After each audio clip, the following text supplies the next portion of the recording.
বিসমিল্লাহির রহমানির রহিম। আজকের টিউটোরিয়ালে আমরা HTML এর ভিডিও ট্যাগ নিয়ে আলোচনা করব। তো ভিডিও ট্যাগটা HTML 5 এর একটা নতুন ট্যাগ। HTML 4 ভার্সনে এই ভিডিও ট্যাগটা ছিল না, HTML 5 ভার্সনে নতুন অ্যাড করা হয়েছে। তো এই ভিডিও ট্যাগের কাজটা হচ্ছে যে আপনি আপনার সাইটে যদি ভিডিও নিয়ে কাজ করতে চান, তাহলে আপনাকে ভিডিও ট্যাগের মাধ্যমে ভিডিও আপনার সাইটে সাপোর্ট করাইতে হবে। তো আমরা ভিডিও ট্যাগে একটু প্র্যাকটিক্যাল কাজ দেখি। আমরা প্রজেক্ট ফোল্ডারে আমরা একটা পেজ তৈরি করে নিই।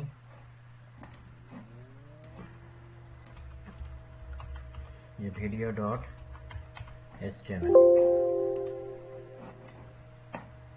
এটা আমরা একটু নোটপ্যাডে ওপেন করি। নোটপ্যাডে ওপেন করার পরে আমাদের বেসিক যে সিনট্যাক্সটা আছে সেটা আগে লিখে নিই।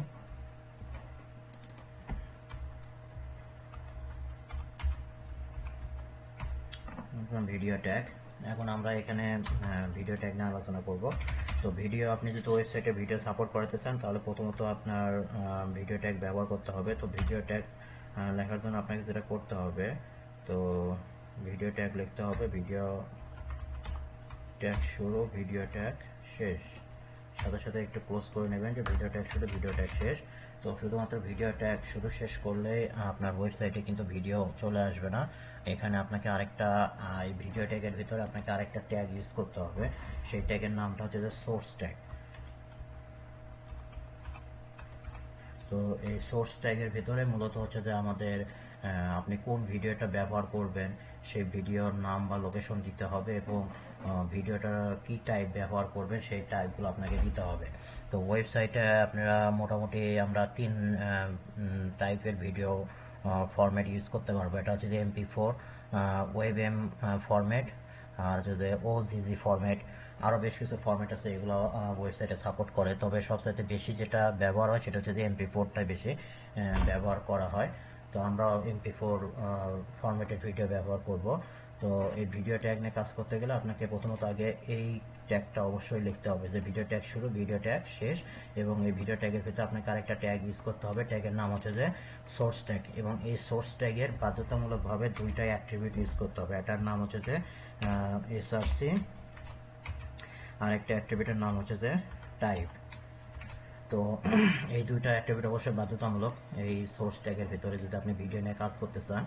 তো এই সোর্সের ভিতরে আপনাকে দিতে হবে ভিডিওর নাম, যে ভিডিওটা আপনি ব্যবহার করবেন সেই ভিডিওর নাম বা লোকেশন, এবং এই টাইপের ভিতরে আপনাকে বলে দিতে হবে যে আপনি যে ভিডিওটা ব্যবহার করবেন সেটার টাইপটা কি। তো টাইপটা যখন লিখবেন, টাইপটা লেখার জন্য আপনাকে যেটা করতে হবে সেটা হচ্ছে প্রথমত আগে লিখবেন ভিডিও, তারপরে স্ল্যাশ দিয়ে, তারপরে আপনি কোন ফরম্যাটের ভিডিও ব্যবহার করবেন সেই ফরম্যাটটা আপনাকে বলে দিতে হবে। তো ধরুন আমরা MP4 ব্যবহার করতেছি, যার কারণে এখানে বলে দিলাম MP4। তো ফরম্যাটটা অবশ্যই আপনাকে এইভাবে লিখতে হবে। আর এই SRCর ভিতরে আপনাকে ভিডিওর নামটা দিতে হবে।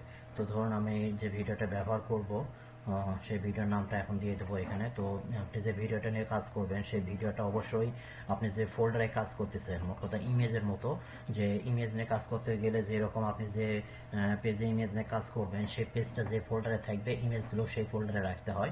তো সেই রকম ভিডিওর ব্যাপারটাও এরকম, যে আপনি যেহেতু আমরা ভিডিও পেজটা যে ফোল্ডারে রাখছি সেই ফোল্ডারে অবশ্যই আমাদের ভিডিওটাও রাখতে হবে। আর আপনি যদি চান যে সরাসরি কোনো সার্ভারে আপনি কোনো ভিডিও রাখবেন, রেখে সেই সার্ভারের লিঙ্কটা আপনি এখানে ব্যবহার করতে পারেন, তাও করতে পারবেন, কোনো সমস্যা নাই। তো আমরা আপাতত সার্ভারের কোনো লিঙ্ক ব্যবহার করতেছি না। আমরা আমাদের ফোল্ডারে একটা ভিডিও রাখবো, এখানে রেখে সেই ভিডিওটাই আমরা এখানে জাস্ট লিঙ্ক করে দেব। তো ধরুন আমার এখানে একটা ভিডিও ডাউনলোড করাই আছে, আপনারা যে কোনো একটা ভিডিও ডাউনলোড করে নিয়ে কাজ করেন। তো ধরুন এই যে video.mp4 নামে আমার একটা ভিডিও ডাউনলোড করা ছিল, আমি এটা কপি করলাম। কপি করে আমাদের যে প্রজেক্ট ফোল্ডার সেই প্রজেক্ট ফোল্ডারের ভিতরে গিয়ে এটা পেস্ট করে দিই। পেস্ট করে দেওয়ার পর এখন আমি যেটা করব সেটা হচ্ছে যে নামটা জাস্ট আমি এখানে বলে দেব। তো আমাদের ফাইলের নামটা আছে, ভিডিও ফাইলের নাম আছে video.mp4। যা সেইটুকু করলে মোটামুটি আমাদের কাজ শেষ। এখন এটা সেভ দিই। সেভ দেওয়ার পরে এটা একটু ব্রাউজারে রান দিই আমরা। তো ব্রাউজারে রান দিলে দেখেন আমাদের এখানে কোনো কিছু শো হয় নাই। তো শো না হওয়ার কারণ, আচ্ছা সরি, আমাদের এখানে টাইপটা একটু বানান ভুল হয়েছে। তো টাইপটা হবে ভিডিও বানান, সেভ দি, এটা বানানটা একটু আমার ভুল হয়েছিল। রিফ্রেশ করলে দেখেন আমাদের কিন্তু ভিডিওটা কিন্তু চলে আসছে। আমি যে ভিডিওটা ব্যবহার করতে চাচ্ছিলাম সেই ভিডিওটা চলে আসছে, কিন্তু এখানে কিন্তু ভিডিওর উপরে কোনো কন্ট্রোলস নাই যেগুলোতে ক্লিক করে আমি ভিডিও রান করব বা নেক্সট, প্রিভিয়াস বা সাউন্ড কম বেশি করার এই যে কন্ট্রোলসগুলো থাকে সেগুলো কিন্তু এখানে শো হয়নি। তো এই ভিডিও ট্যাগে ডিফল্টভাবে কন্ট্রোলগুলো শো হয় না, আপনাকে এখানে একটা ভিডিও ট্যাগের ভিতরে আপনাকে একটা অ্যাট্রিবিউট ইউজ করতে হয়। তো অ্যাট্রিবিউটের নাম হচ্ছে যে কন্ট্রোলস। তো আমরা যখন ভিডিও ট্যাগের ভিতরে এই কন্ট্রোলস অ্যাট্রিবিউটটা ইউজ করব, কন্ট্রোলস অ্যাট্রিবিউটটা ইউজ করে এখন যদি সেভ দিয়ে যদি রিফ্রেশ করি, এখন দেখেন আমাদের কিন্তু এখানে এই কন্ট্রোলসগুলো চলে আসছে। এখন যদি আমি এখানে প্লে বাটনে ক্লিক করি তাহলে দেখেন আমাদের ভিডিওটা কিন্তু রান হচ্ছে।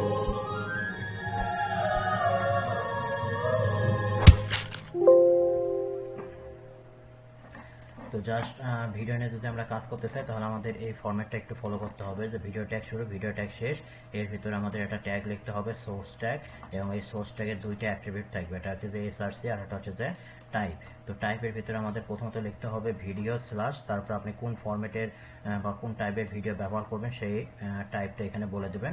আর এই এসআরসির ভিতরে আপনি যে ভিডিওর ফাইলটা ব্যবহার করবেন সেই ভিডিও ফাইলের নামটা এখানে অবশ্যই বলে দেবেন। আর এই ভিডিও ট্যাগের আরও বেশ কিছু অ্যাট্রিবিউট আছে, যেমন ধরুন কন্ট্রোলস অ্যাট্রিবিউটের মাধ্যমে আমরা এখানে এই কন্ট্রোলগুলো নিয়ে আসলাম। তো আরও বেশ কিছু অ্যাট্রিবিউট আছে, যেমন ধরুন আপনি যদি চান যে ভিডিওর ওয়াইড হাইট কম বেশি করবেন, তো সেই ক্ষেত্রে আপনি যে ওয়াইড অ্যাট্রিবিউট যেটা আছে সেই ওয়াইড অ্যাট্রিবিউট ব্যবহার করতে পারেন।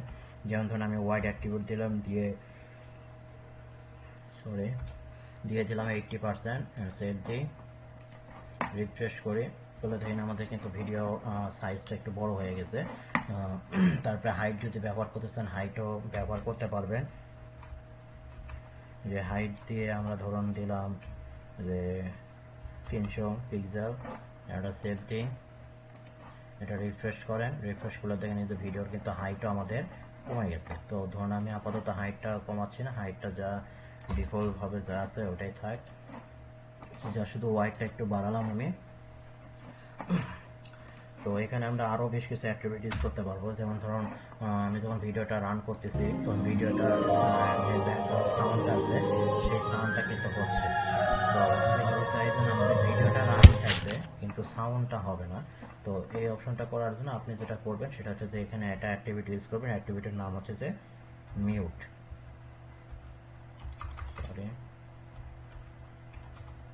তো মিউট অ্যাট্রিবিউটটা যদি আমরা ব্যবহার করি তাহলে এখন এটা সেভ দিই, সেভ দেওয়ার পরে এটা রিফ্রেশ করি, রিফ্রেশ করার পরে এটা রান করেন, রান করলে দেখেন আমাদের ভিডিওটা কিন্তু রানিং হয়েছে কিন্তু ভিডিওর কিন্তু কোনো সাউন্ড হচ্ছে না, কিন্তু দেখেন এখানে আমাদের সাউন্ডটা ক্লোজ হয়ে গেছে। তো সাউন্ড যদি অফ করতে চাই তাহলে আমাদের এই মিউট অ্যাট্রিবিউটটা অবশ্যই ব্যবহার করতে হবে। আর একটা অ্যাট্রিবিউট আছে, ধরুন আমি চাচ্ছি যে যখন আমরা পেজটা এইভাবে রিফ্রেশ করব তখন এখন ধরুন আমাকে প্লে বাটনে ক্লিক করে ভিডিওটা প্লে করতে হচ্ছে, কিন্তু আমি চাচ্ছি পেজটা যখনই রিফ্রেশ করব তখনই অটো এটা প্লে হয়ে যাবে, মানে আমার আর এখানে ক্লিক করে প্লে করার দরকার পড়বে না। তো এই কাজটা যদি আমরা করতে চাই তাহলে আমাদের এখানে একটা অ্যাক্টিভিটি ইউজ করতে হবে, অটো প্লে। এই অটো প্লে অ্যাট্রিবিউটটা ব্যবহার করলে আমি যখনই পেজটা রিফ্রেশ করব, রিফ্রেশ করলে আমার অটোমেটিক ভিডিওটা চালু হয়ে যাবে। এখন দেখবেন আমি যতবার পেজটা রিফ্রেশ করবো আমার কিন্তু এখানে ক্লিক করে চালু করার দরকার নেই, অটোমেটিক ভিডিওটা আমাদের চালু হয়ে যাচ্ছে। আরেকটা অ্যাট্রিবিউট আছে আমাদের ভিডিওটাকে, সেটা হচ্ছে যে লুপ অ্যাট্রিবিউট। তো লুপ অ্যাট্রিবিউটের কাজটা হচ্ছে যে ধরুন লুপ আমি দিলাম, তো এগুলো আবার এই যে আমরা যে অ্যাট্রিবিউটগুলো ইউজ করতেছি এগুলো সবগুলো অ্যাট্রিবিউট হচ্ছে যে বুলিয়ান টাইপ। যদি আপনি মিউটটা চান তাহলে এটা আমরা তো এইভাবেই লিখছি, এটা এইভাবে লেখা যায় যে ইকুয়াল দিয়ে ধরুন আমরা এখানে বলে দিলাম 1, তো 1 বলতে ট্রু আর 0 বলতে হচ্ছে যে ফলস। তো আমরা যদি এটা যদি উল্লেখ না করি তাহলে যা শুধু এভাবে লিখলেই হয়। আবার আপনি যদি হয়তো বা চাচ্ছেন যে মিউটটা করবেন, মিউটটা আপনি করে রাখবেন না, তাহলে আপনি জাস্ট মিউটটা ফলস করে রাখবেন, তাহলে জাস্ট 0 করে দিলে আপনার মিউটটা ফলস হয়ে থাকবে। তো এটা আপনি করতে পারেন। তো এখানে যে কয়টা অ্যাট্রিবিউট আছে প্রত্যেকের এই ভ্যালুগুলো এই বুলিয়ান ভ্যালুগুলো থাকে, যে 0 এবং 1 এরকম থাকে। তো ধরুন আমি দিলাম লুপটা দিলাম, ধরুন আমি চাচ্ছি যে আমাদের যে ভিডিওটা আছে এই ভিডিওটা লুপ আকারে চলতেই থাকবে। যেমন ধরুন আমার এটা ভিডিওটা রান করলাম, রান করার পরে ভিডিওটা যখন কমপ্লিট হবে তখন অটোমেটিক এই ভিডিওটা আবার চালু হয়ে যাবে। আবার কিন্তু আমাদের ভিডিওটা চালু হয়ে যাবে।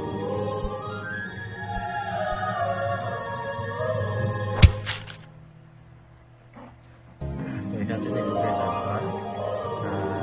আরেকটা অ্যাট্রিবিউট আছে আমাদের, সেটা হচ্ছে যে ধরুন আপনি চাচ্ছেন যে এই ভিডিওর ওপরে প্রথমত আপনি একটা ইমেজ দিয়ে রাখবেন, ইমেজ থাকবে, যখন আপনি ক্লিক করবেন তখন ভিডিওটা রান হবে, কিন্তু প্রথম অবস্থায় এই ভিডিওর ওপরে অবশ্যই একটা ইমেজ থাকবে। তো এটাকে বলা হয় ভিডিওর পোস্টার বলা হয়। তো এই ভিডিওর পোস্টারটা যদি নিয়ে কাজ করতে চান, ধরুন আমি এগুলো আচ্ছা অটো প্লেটা রাখতেছি না, লুপটাও বাদ দিই, লুপটা থাক। তো পোস্টার অ্যাট্রিবিউট লিখে আপনাকে যেটা করতে হবে যে পোস্টার অ্যাট্রিবিউট দিলাম, দেওয়ার পর আমাদের এই পোস্টার অ্যাট্রিবিউটের ভিতরে আমি যে ইমেজটা ব্যবহার করতে চাচ্ছি ভিডিওর ওপরে সেই ইমেজের নাম লোকেশনটা আমাকে এখানে দিতে হবে। তো ইমেজটা তখন ব্যবহার করবো তখন ভিডিওর ওপরে ওই ইমেজটা পড়ে থাকবে পোস্টার আকারে। তো ধরুন আমাদের যে কোনো একটা ইমেজ আপনি ডাউনলোড করে নিন বা আপনার ফোল্ডারে যে ইমেজটা আছে সেটা ব্যবহার করতে পারেন।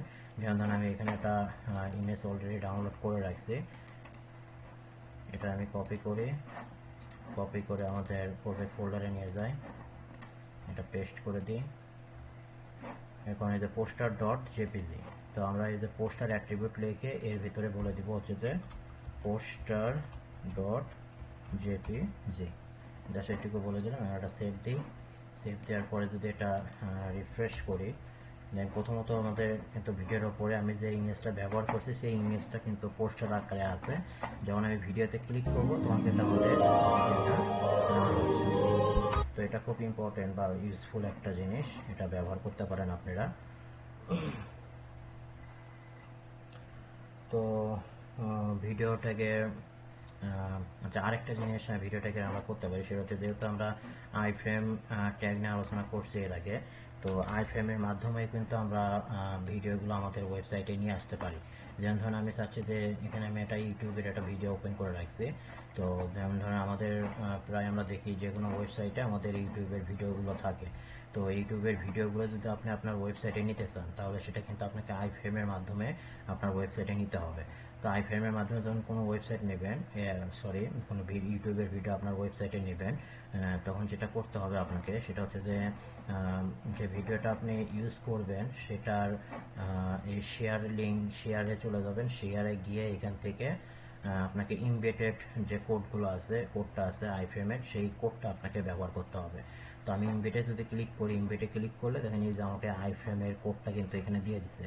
তো এখন আপনি জাস্ট শুধু এই আইফ্রেমের এই কোডটা কপি করবেন, কপি করে আপনার ওয়েব পেজে এটা পেস্ট করে দেবেন। তো আইফ্রেম ট্যাগ নিয়ে যখন আলোচনা করছিলাম তখন এটা আমি আপনাদের বলতে ভুলে গেছিলাম। তো এই টিউটোরিয়ালে আমি এটা আপনাদের দেখাই দিলাম। তো ইউটিউবের যে কোনো ভিডিও নিয়ে যদি আপনার ওয়েবসাইটে আপনি সাপোর্ট করাতে চান বা শো করাতে চান, তাহলে জাস্ট শুধু সেটার ইমবেডেড যে আইফ্রেম কোড আছে সেইটা শুধু আপনি কপি করে নিয়ে আপনার ওয়েবসাইটে রাখবেন, তাহলে আমরা সেভ দিলে দেখবেন তাহলে আমাদের ওয়েবসাইটে ওই ভিডিওটা শো করবে। দেখেন আমাদের এখানে কিন্তু ভিডিওটা চলে আসে, আমি এখানে ক্লিক করলে আমার ওয়েবসাইটে কিন্তু এই ভিডিওটা রানিং হবে।